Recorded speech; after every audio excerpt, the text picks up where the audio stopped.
बस्तर छत्तीसगढ़ का दिल अपनी घनी हरियाली, शांत आदिवासी जीवन और प्राचीन किंवदंतियों के लिए जाना जाता है।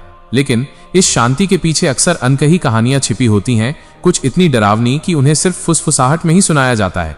ये कहानी उन्हीं में से एक है जो एक रात कुछ दोस्तों के समूह के साथ घटी और उन्हें हमेशा के लिए बदल दिया। ये कहानी अब तक की सबसे भयानक और रूह कंपाने वाली है, जो आपको शायद ही सोने दे। सन 2000 का अंत था। आशीष, गौरव, पूजा और निशा कॉलेज के 4 दोस्त बस्तर के एक छोटे से गांव केशकाल के पास एक ट्रेकिंग यात्रा पर निकले थे। उनका इरादा प्रकृति का आनंद लेना, स्थानीय संस्कृति को समझना और शहर के शोरगुल से दूर कुछ पल बिताना था। उन्होंने एक स्थानीय गाइड मंगलू को अपने साथ लिया था, जो जंगल के कोने कोने से वाकिफ था। मंगलू एक उम्रदराज, शांत स्वभाव का व्यक्ति था, जिसकी आंखें गहरी और अनुभवी थीं। वह कम बोलता था, लेकिन जब बोलता था तो उसकी हर बात में एक अजीब सी गंभीरता होती थी, जैसे वह कुछ ऐसा जानता हो जो बाकियों से छिपा हो। पहले 2 दिन शांतिपूर्ण रहे। उन्होंने घने जंगलों में ट्रैकिंग की, झरनों में नहाए और आदिवासियों की जीवन शैली को करीब से देखा। रात में वे कैंप फायर के पास बैठकर मंगलू से स्थानीय लोक कथाएं सुनते। मंगलू अक्सर प्रेतों और बुरी आत्माओं की कहानियां सुनाता, जो जंगल में भटकती हैं और अनजान यात्रियों को परेशान करती हैं। वो उन आत्माओं के बारे में बताता जो भटकती हैं, उन लोगों की आत्माएं जिन्हें जंगल ने निगल लिया था, और उन शापित जगहों के बारे में जहां कोई जीवित प्राणी जाने की हिम्मत नहीं करता। आशीष और गौरव इन कहानियों को रोमांचक मानते थे, जबकि पूजा और निशा थोड़ी घबरा जाती थीं, लेकिन फिर भी उन्हें सुनकर मजा आता था, ये जाने बिना कि उनका अपना रोमांच कितनी भयावह हकीकत में बदलने वाला था। तीसरे दिन मंगलू ने उन्हें एक प्राचीन उजाड़ मंदिर के बारे में बताया, जो जंगल के बीचों बीच था। उसने चेतावनी दी कि मंदिर के पास कोई नहीं जाता, क्योंकि वहां रात का साया रहता है जो किसी भी जीवित प्राणी को नहीं छोड़ता। उसने फुसफुसाते हुए बताया कि वो साया सिर्फ एक आत्मा नहीं, बल्कि कई आत्माओं का समूह है, जो उस मंदिर में किसी प्राचीन अमानवीय शक्ति के लिए बलि दी गई थी। स्वाभाविक रूप से कॉलेज के उत्सुक दोस्तों ने तुरंत वहां जाने का फैसला किया।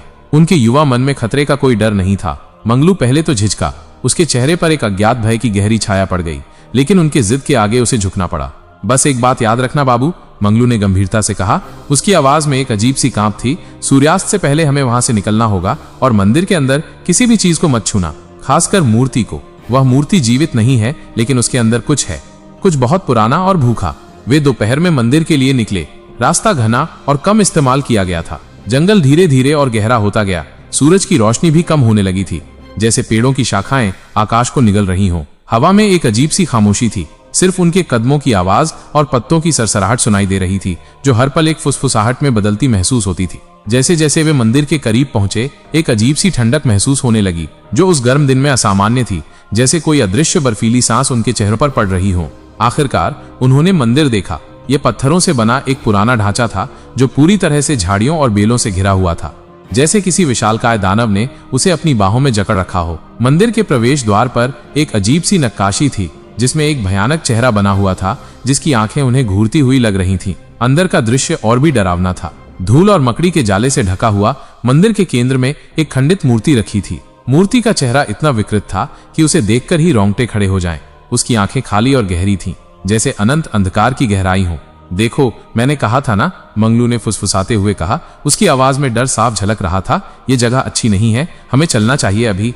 लेकिन आशीष, जो हमेशा सबसे ज्यादा साहसी था, मंगलू की चेतावनी को अनसुना कर मंदिर के अंदर चला गया। गौरव उसके पीछे गया और फिर पूजा और निशा भी उनके कदम अनजाने में एक भयानक जाल में फंसते जा रहे थे। मंदिर के अंदर हवा और भी ठंडी हो गई थी और एक अजीब सी गंध आ रही थी, जैसे मिट्टी, सड़ी हुई पत्तियों और रक्त की। अचानक आशीष ने एक आवाज सुनी, एक धीमी फुसफुसाती हुई आवाज जो उसके नाम को पुकार रही थी, जैसे कोई उसे अपनी ओर खींच रहा हो। उसने चारों ओर देखा, लेकिन कोई नहीं था। क्या तुमने कुछ सुना? उसने गौरव से पूछा। उसकी आवाज में हल्का सा डर था। गौरव ने सिर हिलाया। नहीं, शायद तुम्हें भ्रम हुआ होगा। लेकिन निशा ने भी कुछ सुना। मुझे भी कुछ अजीब लग रहा है, उसने डरते हुए कहा। उसकी आवाज कांप रही थी, जैसे कोई हमें देख रहा है और छू रहा है। उसे लगा जैसे किसी अदृश्य हाथ ने उसकी गर्दन को छुआ हो।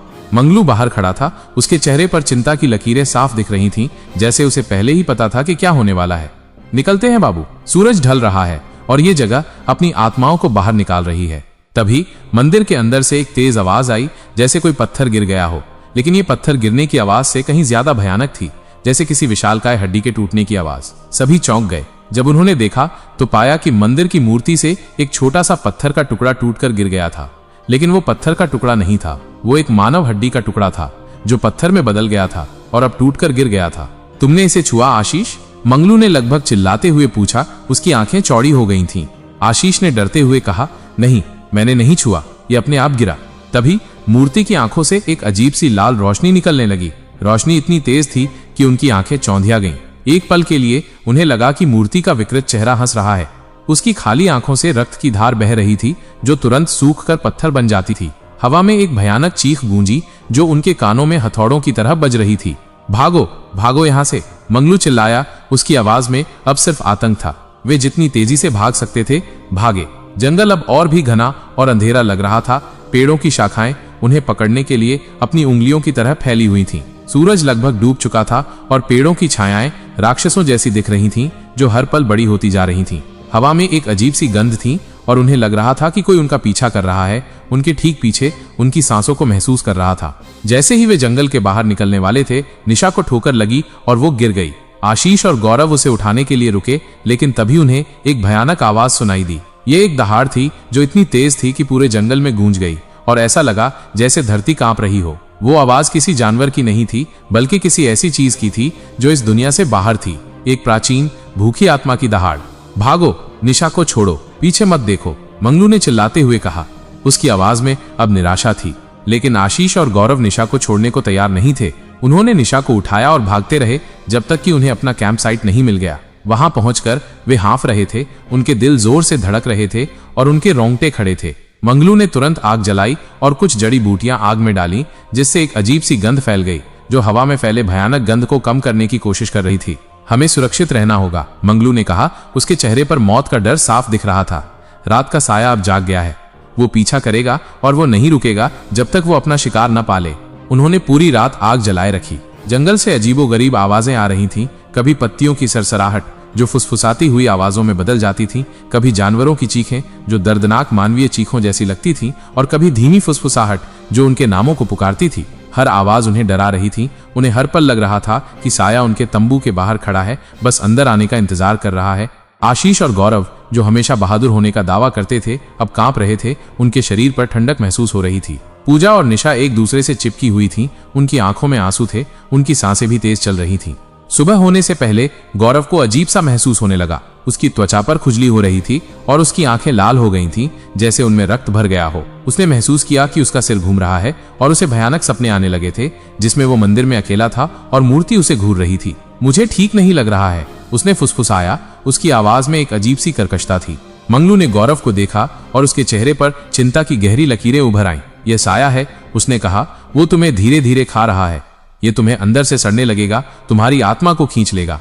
जैसे जैसे दिन चढ़ा, गौरव की हालत बिगड़ती गई। उसकी खुजली बढ़ती गई और उसके शरीर पर लाल काले निशान उभरने लगे, जैसे कोई अदृश्य हाथ उसे नोच रहा हो। उसकी आंखें और भी ज्यादा लाल हो गईं और वो अजीबोगरीब बातें करने लगा। ऐसी बातें जो किसी इंसान की नहीं थीं, बल्कि किसी प्राचीन भाषा में थीं। कभी वो मुस्कुराता, एक भयानक विकृत मुस्कान, कभी चिल्लाता ऐसी आवाज में जो किसी जानवर की भी नहीं थी, और कभी बिल्कुल शांत हो जाता। उसकी आंखों में एक अजीब सी खाली चमक आ जाती थी।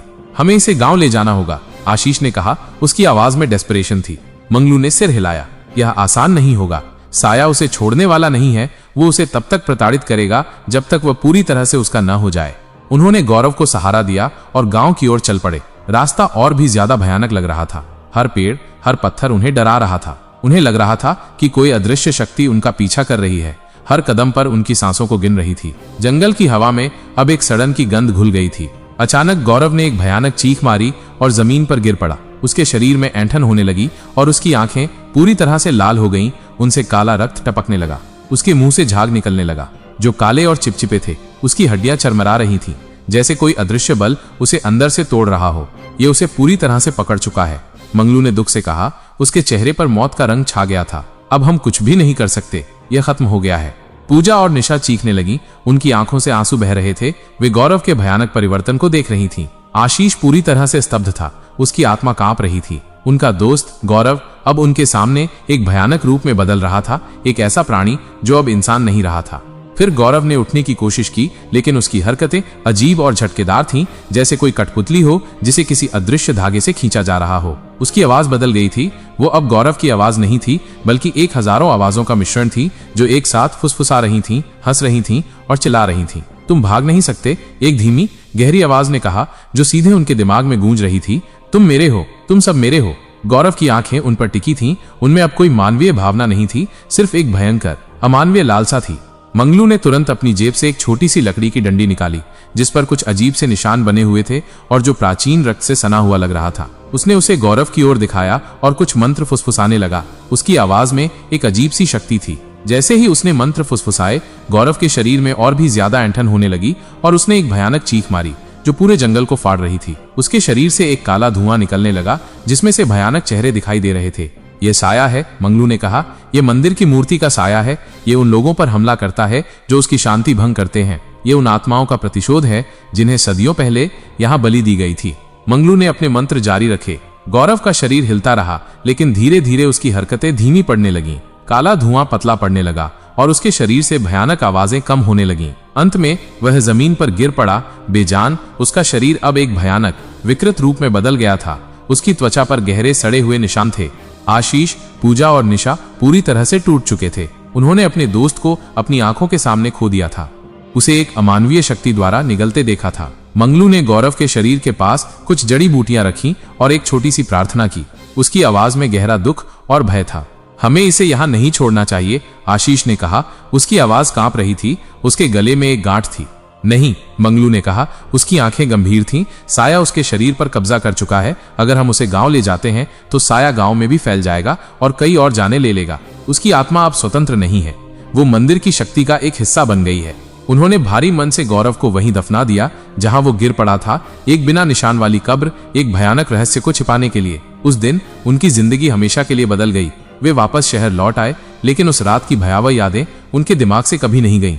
आशीष को रात में नींद नहीं आती थी। उसे अक्सर गौरव की चीखें सुनाई देती थी और उसे लगता था कि कोई उसे हर पल देख रहा है, उसकी सांसों को गिन रहा है। पूजा और निशा भी सदमे में थी।